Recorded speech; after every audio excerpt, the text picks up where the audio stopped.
The history of computing can be traced back to the Stone Age, when early men used fingers and other primitive materials to represent numbers and do the accounting. Before the abstraction of number begins, there were calculating concepts that helped men to calculate and compute. These concepts were basically with the use of concrete devices.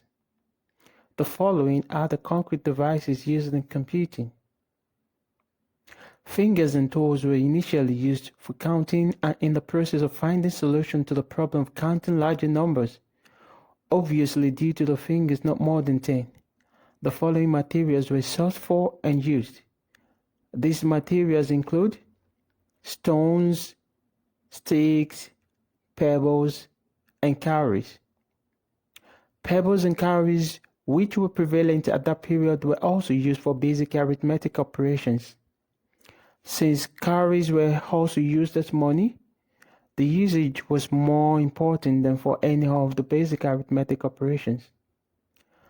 The use of stones and other primitive counting materials later became awkward as counting of larger values required gathering vast amounts of these primitive materials.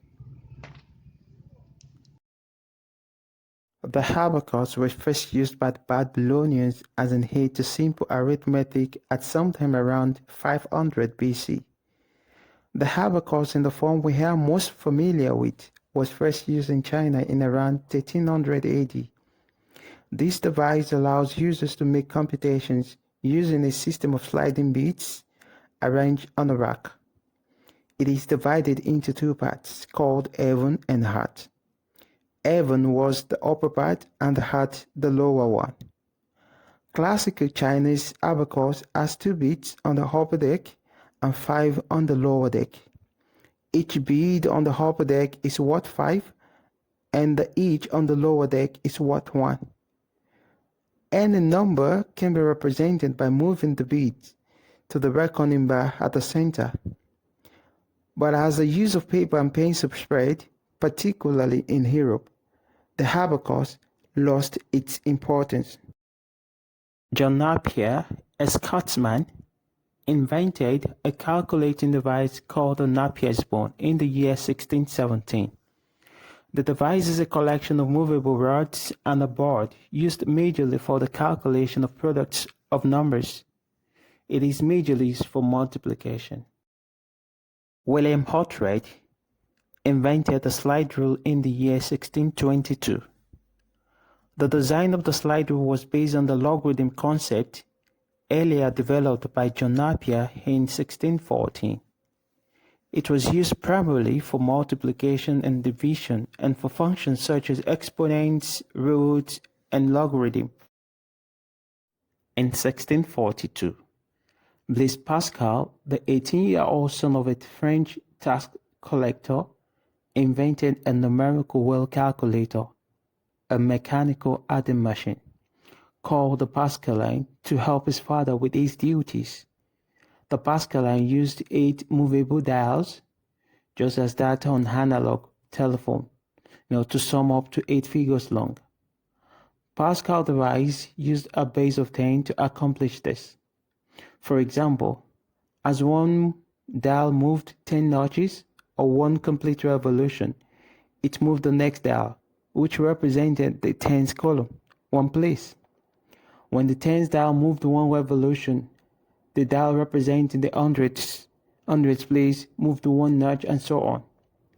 The drawback to the Pascal, of course, was its limitation to addition.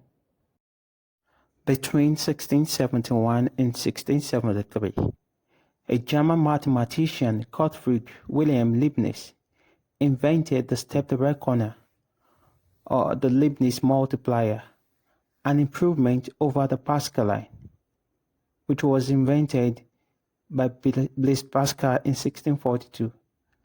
The machine can perform various calculations based on multiplication and division. Like Pascaline, the stepped reckoner worked by using a system of gears and dials.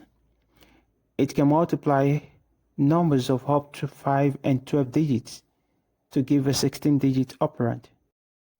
In 1801, Joseph Marie Jacquard invented a mechanical loom, the Jacquard's loom. This machine simplifies the process of manufacturing textiles, with complex patterns as brocade and damask. This machine was controlled by a number of punch cards put together in a continuous sequence. With the jacquard's loom, it was easy to produce textile with beautiful patterns.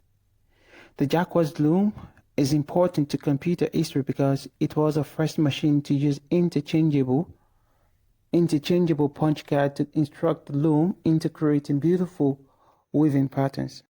The real beginning of computers, as we know them today, however, lay with an English mathematics professor, Charles Babbage. Babbage got frustrated at the many errors he found while examining calculations for the Royal Astronomical Society. His first attempt at solving this problem was in 1822 when he proposed a machine to perform differential equations, called a difference engine. In 1833, he designed another machine called the analytical engine, which is deemed to be the first mechanical computer. The machine was steam-powered, though never completed, outlining the basic elements of a modern-day general-purpose computer. Consisting of over 50,000 components, the basic design of the analytical engine included input devices in the form of perforated cards, that is the punch cards, containing operating instructions and a store for memory of 1,000 numbers of up to 50 decimal digits long. It also contained a mill, MILL, with a control unit that allowed processing instructions in any sequence and output devices to produce printed results. Augusta Ada, Countess of Lovelace, created the instruction routines fed into the computer, making her the first female computer programmer. In the 1980s, the U.S. Defense Department named a programming language ADA in her honor. In 1889, an American inventor, Willaim Oughtred, applied the jacquard loom concept earlier developed by Joseph Marie Jacquard to computing. Unlike Babbage's idea of using perforated cards to instruct the machine, Oughtred's method used cards to store data, which he fed into the machine, that compiled the results mechanically. He developed a tabulating machine that was used to capture and process data using punch cards in the United States 1890 census. The machine was so efficient that the result of the census, 62,622,250 people, was released within 6 weeks, as compared to the 1880 census that took 7 years to complete all processing. In 1939, a professor at Iowa State College, now Iowa State University, USA, John Vincent Atanasoff, and his graduate student Clifford Berry developed the first special-purpose all-electronic computer called Atanasoff-Berry computer, ABC for short, a prototype using the concept of electronic circuits in the form of on and off, earlier postulated by George Boole in 1847. The Colossus, a special-purpose computer, was designed by British engineer Tommy Flowers in 1943-44 and was designed to break the complex Lorentz ciphers, that is the secret messages used by the Nazis during the World War II. Colossus reduced the time to break Lorentz messages from weeks to hours. Howard Aiken at Harvard University designed a programmable electromechanical calculator which was built by IBM in 1944. It was called the Mark I, or Automatic Sequence Controlled Calculator. The Mark I was used for complex calculations during the Second World War. Programs and data were inputted by punch paper ribbon. The machine was very slow, taking seconds to multiply or divide 6-digit numbers. It was huge, weighed 5 tons, and was more than 50 feet long. A much faster computer, 1,000 times faster than the Mark I, was made possible by replacing the relays with electronic switches which rely on the movement of electrons rather than the slow physical movement of mechanical switches. John Motley and J. Presper Eckert at the University of Pennsylvania completed the ENIAC, that is the Electronic Numerical Integrator and Computer, the first general-purpose computer in 1946. It was designed primarily to calculate artillery firing tables for the U.S. Army during the World War II. ENIAC contained 18,000 vacuum tubes, weighed 30 tons, occupied 1,600 square feet of floor size, and required 100 kilowatts of power. EDVAC, Electronic Discrete Variable Automatic Computer, was one of the earliest large mainframe computers designed by John Motley and Presper Eckert in 1944, which was built and became operational in 1949. It was the first mainframe computer that represented binary systems rather than decimal systems. It was a binary serial computer with automatic addition, subtraction, multiplication, program division, and automatic checking. It had a memory of 1,000 words capacity, which was later improved to 1,024 words. It contained 6,000 vacuum tubes, occupied 490 square feet of floor size, and consumed 56 kilowatts of electricity. One difficulty that the ENIAC and Mark I had was that the design used decimal representation of numbers. John von Neumann, based on an idea by Claude Shannon, proposed that binary numbers would simplify design of computers. Since binary numbers require only two states to represent numbers, it is much easier to build the circuits with electronic switches either on or off to represent the ones and the zeros of the binary states. The EDSAC, Electronic Delay Storage Automatic Calculator, was built in England in 1949 using binary circuits and binary representation of control programs and data.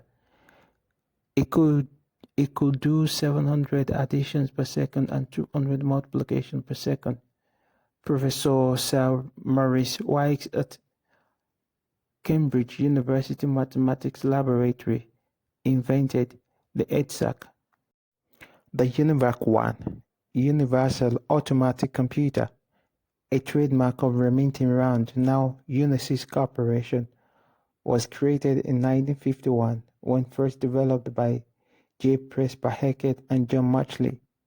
The UNIVAC-1 was the first general-purpose electronic digital computer designed for business applications, containing thousands of vacuum tubes that utilized punch cards and switches for inputting data and punch cards for outputting and storing data.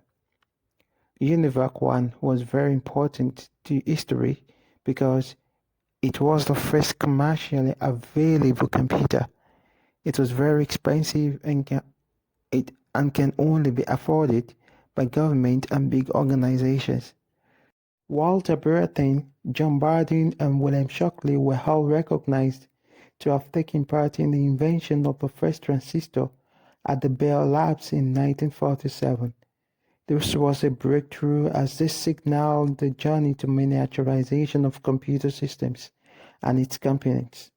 Smaller, cheaper to manufacture, requiring less power and more reliable, the transistor quickly replaced vacuum tube in computers. Thus, the second generation of computers was born.